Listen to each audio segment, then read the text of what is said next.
والصلاة والسلام على رسوله الکریم اما بعد۔ سیرت صحابہ کے اس خصوصی نشست میں آپ سب کا استقبال ہے۔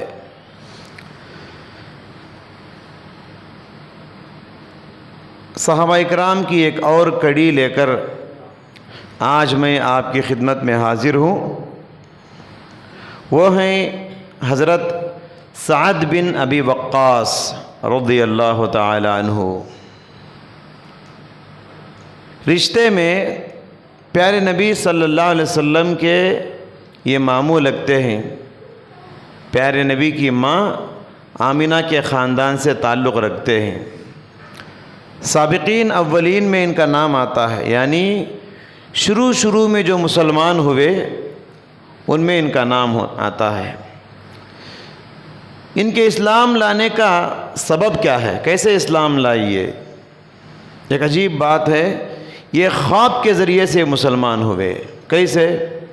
کہتے ہیں کہ میں نے خواب دیکھا، میں تاریکیوں میں چل کے جا رہا ہوں، یعنی اندھیرے میں چل کے جا رہا ہوں، سامنے ایک روشنی ہے۔ روشنی میں میں نے دیکھا حضرت ابو بکر ہیں، حضرت علی ہیں، حضرت عبد الرحمن بن عوف ہیں۔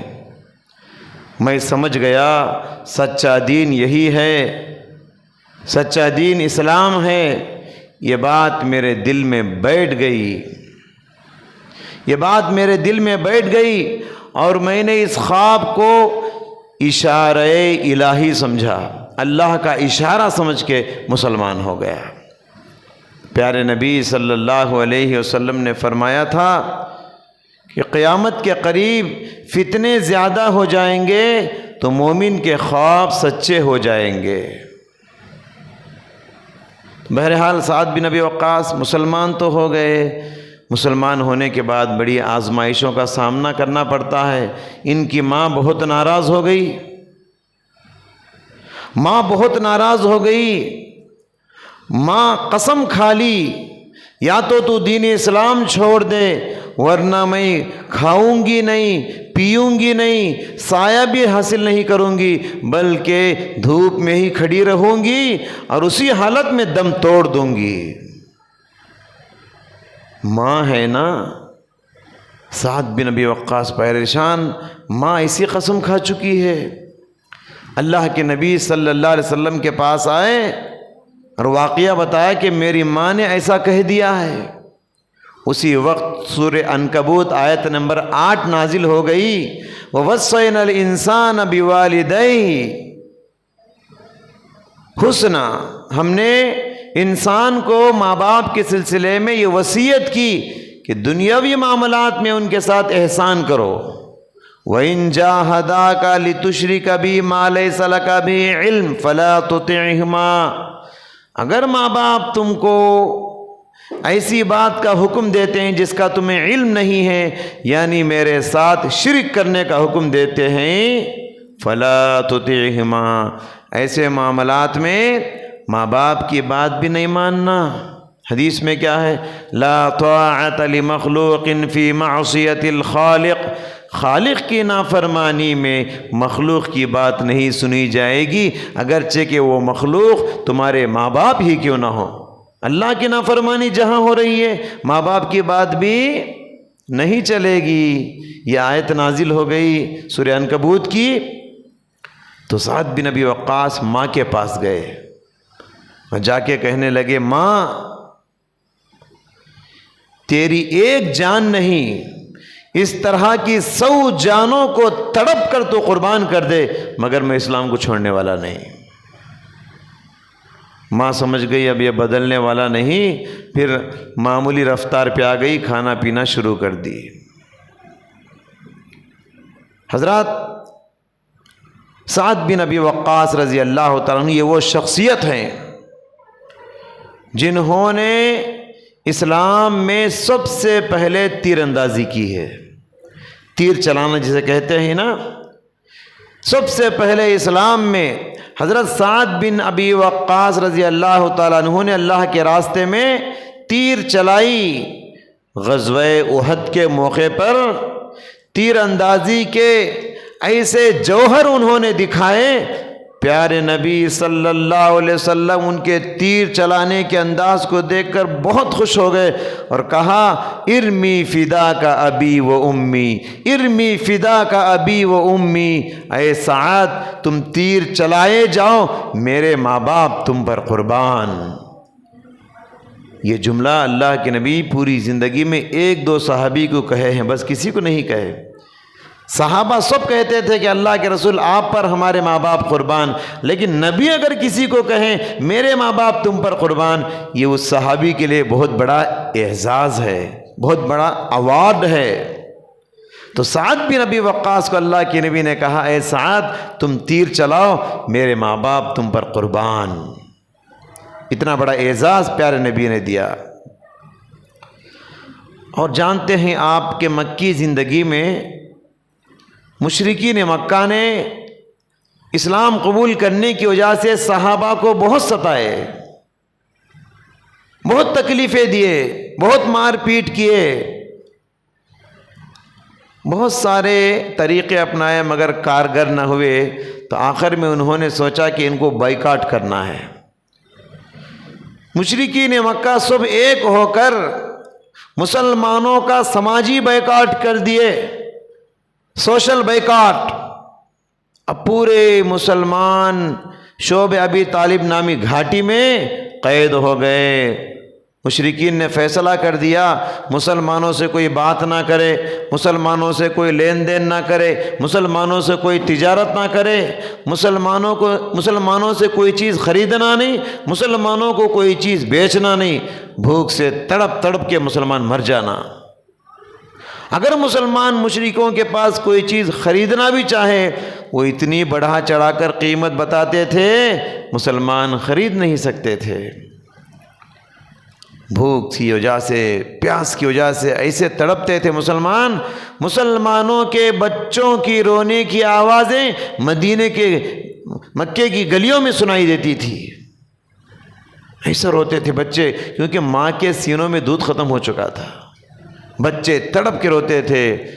سعد بن ابی وقاص رضی اللہ عنہ کہتے ہیں ایک مرتبہ میں چل کے جا رہا تھا، میرے پیر کے نیچے کوئی بھیگی چیز لگی۔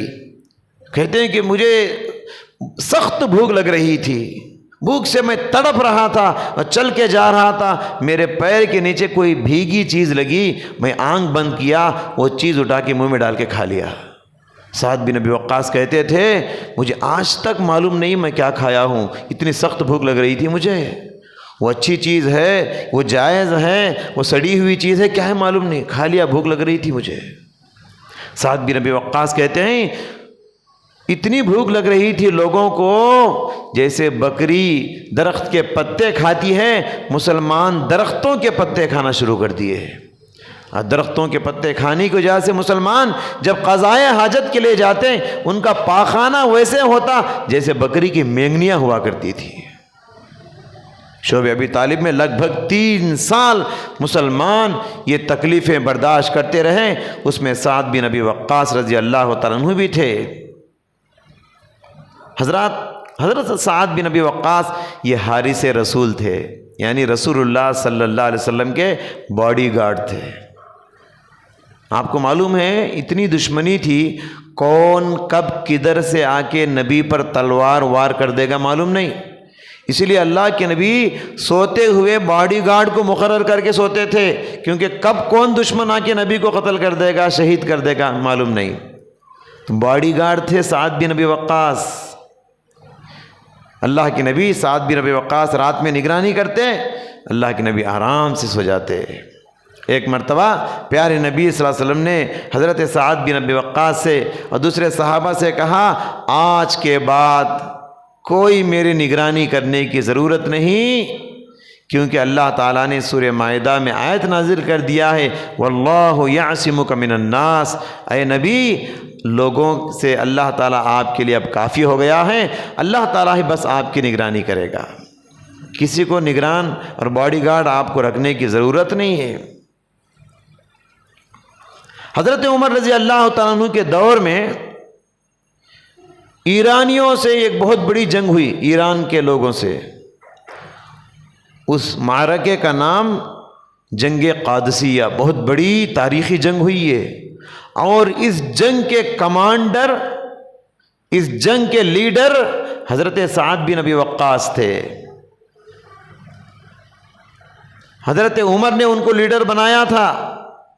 اس جنگ میں مسلمان 30,000 تھے اور ایرانی 1,00,000 سے زیادہ تھے۔ جنگ شروع ہونے سے پہلے حضرت سعد بن ابی وقاص، ایران کا جو قائد ہے، ایران کا جو لیڈر ہے، بادشاہ رستم اسے کہا جاتا ہے، مسلمانوں کے آنے کے مقصد کو بتانے کے لیے ربعی بن عامر کی قیادت میں صحابہ کی ایک جماعت کو رستم کے پاس بھیجے سعد بن ابی وقاص، جا کے بتا کیا وہ مسلمان کیوں آئے ہیں، ان کے آنے کا مقصد کیا ہے۔ رستم کو یہ خبر ملی کہ مسلمان میرے دربار کو آ رہے ہیں۔ رستم دربار کو سجا دیا، کیونکہ مسلمان آ رہے ہیں، مسلمانوں کی دلوں میں ہیبت کو بٹھانا ہے، مسلمانوں کے دلوں میں رعب پیدا کرنا ہے، ڈر پیدا کرنا ہے ہمارا۔ تو رستم بادشاہ جو ہے دربار کو ایسے سجایا کہ راستوں میں قالین بچھا دیا، جیسے کوئی سی ایم پی ایم آتا ہے تو روڈ پہ گرین میٹ بچھاتے ہیں، ریڈ میٹ بچھاتے ہیں جی، تو ویسے مسلمان آ رہے ہیں تو رستم بادشاہ نرم نرم قالین بچھایا ان کے دلوں میں ڈر بٹھانے کے لیے۔ اللہ اکبر۔ لیکن مسلمان کبھی ڈرتے نہیں، جس کے سینے میں ایمان ہو، اللہ کا ڈر، وہ کسی سے ڈرتا نہیں۔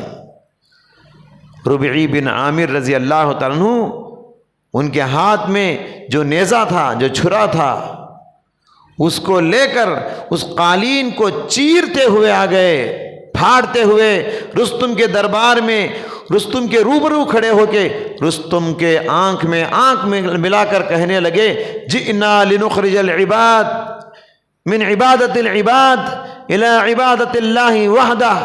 اے رستم، ہم اس لیے آئے ہیں تاکہ بندوں کو بندوں کی بندگی سے نکال کر اللہ کی بندگی میں لگائیں، ومن جور الادیان الى عدل الاسلام، اور لوگوں کو ادیان باطلہ کے ظلم و زیادتی سے نکال کر، باطل عقیدوں کے دین سے نکال کر، ظلم سے نکال کر اسلام کے انصاف کی طرف لائیں، ومن ضیق الدنیا الى سعة الآخرہ، اور دنیا کی تنگیوں سے نکال کر آخرت کی کشادگی اور وسعتوں کی طرف لائیں، اس لیے ہم دنیا میں آئے ہیں۔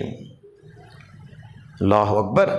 ایک سیکنڈ کے لیے بھی رستم کے دربار کا ہیبت، دربار کی ہیبت مسلمانوں کی دلوں میں بیٹھی نہیں، بلکہ آنکھوں میں آنکھ ملا کر وہ قالین کو چیرتے ہوئے انہوں نے جواب دیا کہ اللہ کے بندوں کو اللہ کی بندگی میں لگانے کے لیے آئے ہیں، بندوں کو بندوں کی بندگی سے چھڑانے کے لیے آئے ہیں۔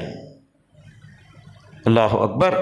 پھر جنگ ہوئی، جنگ میں مسلمان جیت گئے، مسلمانوں کی فتح ہوئی، اور اس جنگ میں حضرت سعد بن ابی وقاص بیمار ہو گئے تھے، لیکن بیماری کے باوجود سعد بن ابی وقاص برابر نگرانی اور رہنمائی کرتے رہے۔ ایک جھاڑ کے اوپر بیٹھ کے وہاں سے چٹیاں لکھ کے پیغام بھیجتے تھے، کب کیا کرنا ہے، کب کدھر جانا ہے، برابر نگرانی اور رہنمائی کرتے رہے سعد بن ابی وقاص۔ پھر بھی الحمدللہ سعد بن ابی وقاص کی قیادت میں مسلمان 30,000 بہت کم ہونے کے باوجود مسلمانوں کی فتح ہوئی۔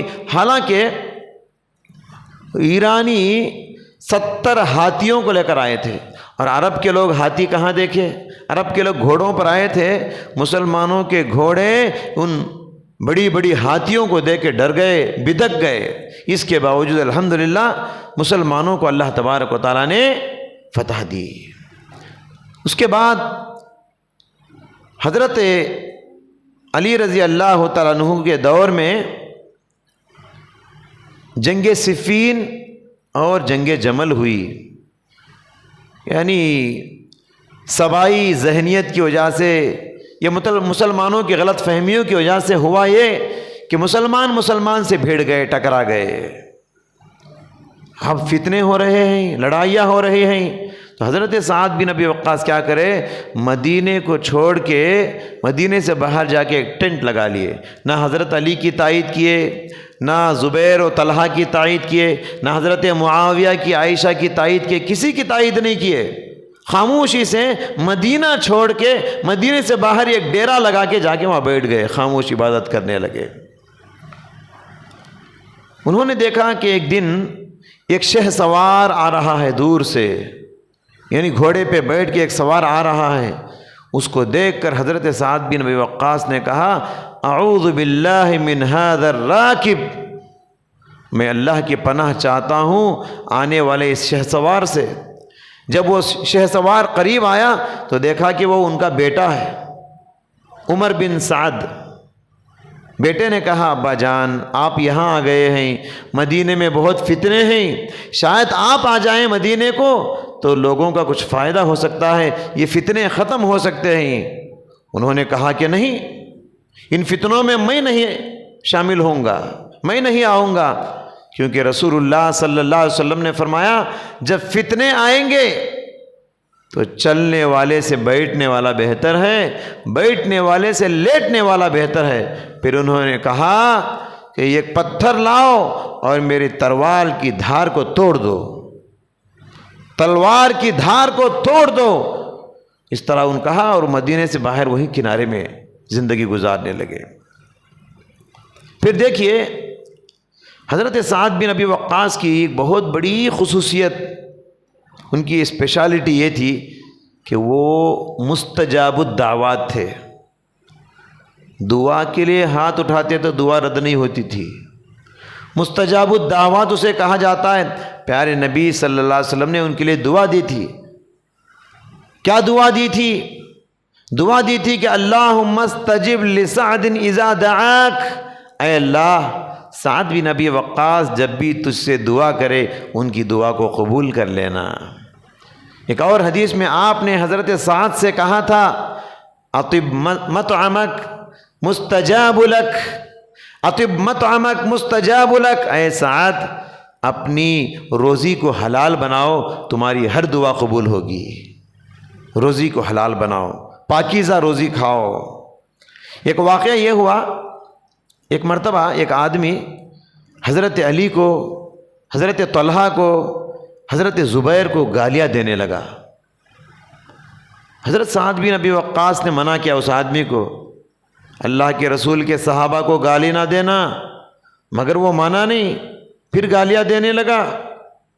حضرت سعد بن ابی وقاص 2 رکعت نماز ادا کیے۔ نماز ادا کرنے کے بعد اللہ سے کہا اے اللہ یہ آدمی تیرے نبی کے صحابہ کو گالیاں دے رہا ہے، تو اس سے نمٹ لے۔ ادھر دعا ہوئی، ادھر سے اونٹ دوڑتے ہوئے آیا اور لوگوں کو چیرتے ہوئے لوگوں کی بھیڑ کے درمیان سے داخل ہوا اور اس آدمی کو زمین پر روند کے رکھ دیا۔ ادھر دعا کرتے تھے، ادھر دعا قبول ہو جاتی تھی۔ اسی طرح کا ایک اور واقعہ سعد بن ابی وقاص کا، کوفہ کے گورنر بنائے گئے تھے وہ، اور کوفہ والے کس کے ساتھ وفاداری کرے؟ نہ حضرت علی کے ساتھ وفاداری، نہ حسین کے ساتھ وفاداری، نہ حضرت علی حسن کے ساتھ وفاداری، سب کو شہید کر دیے، کسی کے ساتھ وفاداری نہیں کیے۔ ہاں، کوفہ والوں نے شکایت کی۔ کیا شکایت کی؟ شکایت یہ کی، حضرت عمر کے دور کی بات ہے یہ، حضرت عمر کو شکایت کی کہ کیسے گورنر کو آپ بھیجے ہیں ہمارے پاس، کیسے آدمی کو آپ گورنر بنائے ہیں جن کو نماز پڑھانے کا طریقہ بھی نہیں معلوم۔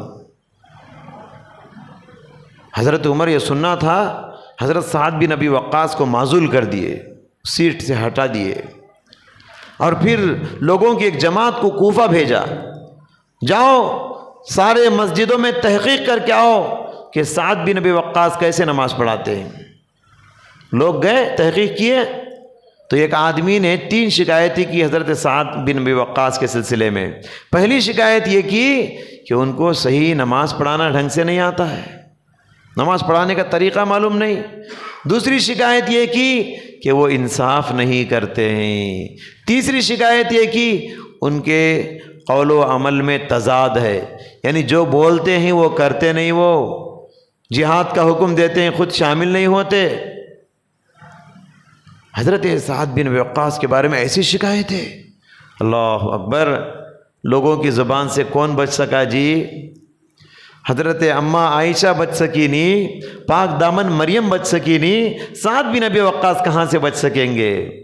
سعد بن ابی وقاص سنے شکایت، ٹوٹ گئے، اور جس مسجد میں وہ تھے اسی اللہ کے گھر سے اللہ کے دروازے کو کھٹکھٹایا اور اللہ سے انہوں نے دعا کیا، اے اللہ، اس آدمی نے جو باتیں میرے سلسلے میں کہی ہیں اگر وہ اپنی باتوں میں جھوٹا ہے تو اے اللہ اس کی عمر کو لمبی کر دینا، دوسری بات یہ کہا اسے فقیر بنا دینا، اور تیسری بات یہ کہا وَعَرِّزْهُ لِلْفِتَنِ، اس کو فتنوں میں مبتلا کر دینا۔ راوی بیان کرتے ہیں ادھر حضرت سعد بن ابی وقاص دعا کیے، تینوں دعائیں قبول ہو گئی۔ پہلی دعا انہوں نے یہ کی کہ اس کی عمر کو لمبی کر دے، اتنی لمبی ہو گئی اس کی عمر، اس کے جسم کے سارے چمڑے لٹکنے لگے، اس کے پلکیں بھی لٹکنے پڑ گئی۔ اور دوسری دعا یہ کی اس کو فقیر بنا دے۔ راوی بیان کرتے ہیں کہ کوفہ کی گلیوں میں بھیک مانگتے ہوئے پھرتا تھا وہ آدمی۔ اور تیسری دعا فتنوں میں مبتلا کر دے، عورتوں کے فتنوں میں وہ مبتلا ہو گیا۔ تو حضرت سعد بن ابی وقاص جو تین دعائیں کیے، تینوں دعائیں ایسے قبول ہوئی۔ یاد رکھیے مظلوم کتنا بھی کمزور ہو وہ طاقتور ہے، اور ظالم کتنا بھی بڑا طاقتور ہو وہ کمزور ہے، لیکن مظلوم وہ کتنا بھی کمزور ہو اس کے پاس دعاؤں کی شکل میں ایک ہتھیار ہوتی ہے، آنسو کی شکل میں ایک ہتھیار ہوتی ہے، دل سے نکلنے والے درد بھری آہوں کی شکل میں ایک ہتھیار ہوتی ہے۔ پیارے نبی صلی اللہ علیہ وسلم نے معاذ بن جبل سے کہا تھا جب یمن کا گورنر ان کو بنا کر بھیج رہے تھے، نصیحت کی، اتقی دعوت المظلوم، اے معاذ مظلوم کی بد دعا سے بچنا، فإنہ لیس بینہ وبین اللہ حجاب، مظلوم کی بد دعا اور اللہ کے درمیان کوئی آڑ نہیں ہے۔ مظلوم جو بھی دعا کرتا ہے اس کی دعا فوراً رنگ لاتی ہے۔ جب وہ دعا کرتا ہے اللہ تعالیٰ کہتا ہے بعزتی و جلالی، میرے عزت و جلال کی قسم، لَأَنْصُرَنَّهُ وَلَوْ بَعْدَ حِينٍ، دیر سویر میں تیری ضرور مدد کروں گا۔ مظلوم کی دعاؤں سے اللہ کہتا ہے میں تیری مدد کروں گا۔ تو حضرت سعد بن ابی وقاص کی یہ خصوصیت تھی، وہ دعا کرتے یا دعا کے لیے ہاتھ اٹھاتے لوگ آ کے معافی مانگ لیتے تھے۔ سعد اگر ہاتھ اٹھائیں گے نا ہم برباد ہو جائیں گے، معافی مانگ لیتے تھے لوگ۔ اسی طریقے سے حضرات دیکھیے سعد بن ابی وقاص جب مکہ آئے تو بیمار ہو گئے، بیمار ہونے کے بعد ان کو لگا شاید میں اسی بیماری میں مر جاؤں گا۔ پیارے نبی صلی اللہ علیہ وسلم سے انہوں نے کہا اللہ کے رسول میرے پاس بے شمار مال ہے، مال بہت کمائے تھے، وہ بہت مال ہے، لیکن مجھے ایک ہی بیٹی ہے، اللہ کے رسول میری وصیت ہے، میرا مشورہ ہے کہ میں پورے مال کو اللہ کے نام پر وقف کر دینا چاہتا ہوں۔ اللہ کے نبی نے کہا کہ نہیں، پورا مال مت کرو۔ تو انہوں نے کہا ٹھیک ہے میں آدھا مال اللہ کے نام پہ وقف کر دینا چاہتا ہوں۔ اللہ کے نبی نے کہا اتنا بھی نہیں۔ پھر انہوں نے کہا اللہ کے نبی مال کے 3 حصے کر کے ایک حصے کو 1/3 مال اللہ کے راہ میں وقف کر دینا چاہتا ہوں۔ تو پیارے نبی نے فرمایا ہاں والثلث کثیر، یہ بھی زیادہ ہے مگر اتنا کر سکتے ہو۔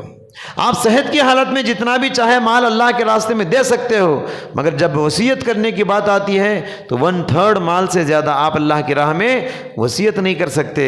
پھر اس وقت اللہ کے نبی نے حضرت سعد سے فرمایا تھا انتظر ورثتک اغنیاء خیر من انتظرهم عالة یتکففون الناس، اے سعد تمہارے گزر جانے کے بعد تمہاری اولاد یا تمہارے ورثہ گلیوں میں ہاتھ پھیلاتے ہوئے پھرے، اس سے بہتر ہے کہ تم مرنے کے بعد اپنے ورثہ کو مالدار چھوڑ کے جاؤ، اپنی اولاد کو مالدار چھوڑ کے جاؤ۔ یہ پیارے نبی نے وصیت کی۔ پھر حضرت سعد سے پیارے نبی نے کہا مجھے امید ہے تمہاری عمر لمبی ہوگی۔ پھر اللہ کے نبی نے ان کی پیشانی پہ، ان کے چہرے پہ اور ان کی سینے پہ پیٹ تک ہاتھ پھیرا، پھر کہا اللہم اشفی سعدن، اللہم اشفی سعدن، اللہم اشفی سعدن، 3 بار کہا اے اللہ سعد کو شفا دے دے، 3 بار کہا۔ حضرت سعد کہتے ہیں اللہ کے نبی جو ہاتھ پھیرے میرے سینے پہ، میرے پیشانی پہ، اس کی ٹھنڈک میں آج بھی محسوس کرتا ہوں۔ اللہ کے نبی کی ہاتھ کی وہ ٹھنڈک تھی، اس کو سعد بن ابی وقاص محسوس کیا کرتے تھے۔ حضرت سعد بن ابی وقاص 10 مبشرہ میں سے ایک ہیں، یعنی جن 10 صحابہ کو اللہ کے نبی نے دنیا ہی میں جنت کی بشارت سنائی تھی، ان میں سے ایک سعد بن ابی وقاص ہیں۔ اور اس کے علاوہ اور ایک فضیلت دیکھیے، یہ بدری صحابی ہیں۔ بدری صحابہ کو بدر کے دن اللہ تعالیٰ نے یہ اعلان کر دیا تھا اعملوا ما شئتم قد غفرت لکم، لوگوں بدر کے بعد جو کرنا ہے کر لو، میں نے تمہارے سارے گناہ معاف کر دیے ہیں۔ اس کے علاوہ ایک اور فضیلت دیکھیے، بیعت الرضوان جو ہوئی صلح حدیبیہ کے موقع پر، اس میں یہ بھی بیعت کرنے والوں میں سے تھے۔ بیعت الرضوان میں جو 1400 صحابہ تھے، ان کے لیے بھی اللہ کی بخشش کا اعلان ہوا تھا۔ یہ 3 فضیلتیں حضرت سعد بن ابی وقاص کو ملی تھی۔ اسی لیے حضرت عمر رضی اللہ تعالیٰ عنہ جب انتقال ہو رہے تھے، انتقال سے پہلے جن 6 آدمیوں کے نام انہوں نے بتائے کہ میرے بعد ان 6 انسانوں میں سے، 6 صحابہ میں سے جس کو چاہو میرے بعد خلیفہ بنا لینا، ان 6 میں حضرت سعد کا بھی نام ہے۔ سعد بن ابی وقاص بھی ان 6 خوش نصیبوں میں سے ہیں۔ سن 50 پر 6 ہجری میں حضرت سعد بن ابی وقاص انتقال فرما گئے۔ سن 50 پر 6 ہجری میں انتقال سے پہلے انہوں نے ایک جھبا نکال کر کہا تھا، ایک جھبا لائے، گھر کے اندر سے چھپا کے رکھے تھے، ایک جھبا لائے، ایک چادر وغیرہ کچھ لائے، لا کر کہا میرے مرنے کے بعد میرے کفن کے جو 3 کپڑے ہوتے ہیں، ان 3 کپڑوں میں اس کپڑے کو بھی شامل کر لینا۔ کہا کیوں؟ اس لیے کہ یہ وہ کپڑا ہے جو سن 2 ہجری میں جنگ بدر ہوئی، اس جنگ میں اسی لباس کو پہن کے میں جنگ میں شامل ہوا تھا، اسی لباس کو جب پہنا تھا میری صحابہ کی بخشش کا اعلان ہوا تھا۔ تو گویا جنگ بدر سن 2 ہجری میں ہوئی تھی اور یہ انتقال ہو رہے سن 50 پر 6 ہجری میں، تو کتنا سال پرانا قمیص ہے وہ؟ 50 پر 4 سال پرانا قمیص چھپا کے رکھے تھے اور نکال کر دیے، میرے مرنے کے بعد اس کو بھی کفن میں شامل کرنا۔ اور انتقال کے وقت ان کے بیٹے مصعب کے گود میں ان کا سر تھا۔ مصعب رونے لگے ابو جان کی تکلیف کو دیکھ کر، تو حضرت سعد نے کہا بیٹا نہیں رونا، اللہ کے نبی صلی اللہ علیہ وسلم نے جنت کی بشارت سنائی ہے، تم رونا نہیں ہرگز۔ اس کے بعد حضرت عائشہ رضی اللہ تعالیٰ عنہ ان کے انتقال کے بعد کہنے لگی کہ سعد بن ابی وقاص کے جنازے کو مسجد نبوی میں اندر لے جا کر پڑھانا۔ لوگوں نے اعتراض کیا حضرت عائشہ کو کہ اندر نہیں لے جائیں گے جنازے کو، مسجد میں نہیں لے جائیں گے۔ تو حضرت عائشہ نے کہا بیضا کے 2 بیٹے سہل اور سہیل کی جنازے کی نماز اللہ کے نبی مسجد ہی میں پڑھائے تھے، اس لیے سعد بن ابی وقاص کی جنازے کی نماز بھی مسجد کے اندر لے جا کر پڑھاؤ۔ حضرت عائشہ کہتی ہے کیوں؟ اس لیے کہ میں بھی ان کی جنازے کی نماز ادا کرنا چاہتی ہوں۔ بہرحال یہ حضرت سعد بن ابی وقاص کی مثالی زندگی آپ کے سامنے پیش کی گئی۔ اللہ تعالیٰ سے دعا ہے اللہ تعالیٰ صحابہ کی مثالی زندگیوں کو پڑھ کر سن کر اپنی زندگیوں میں ان کو آئیڈیل بنانے کی توفیق عطا فرما، آمین۔ وصلی اللہ تعالیٰ علی خیر خلقہ محمد و آلہ و اصحابہ اجمعین۔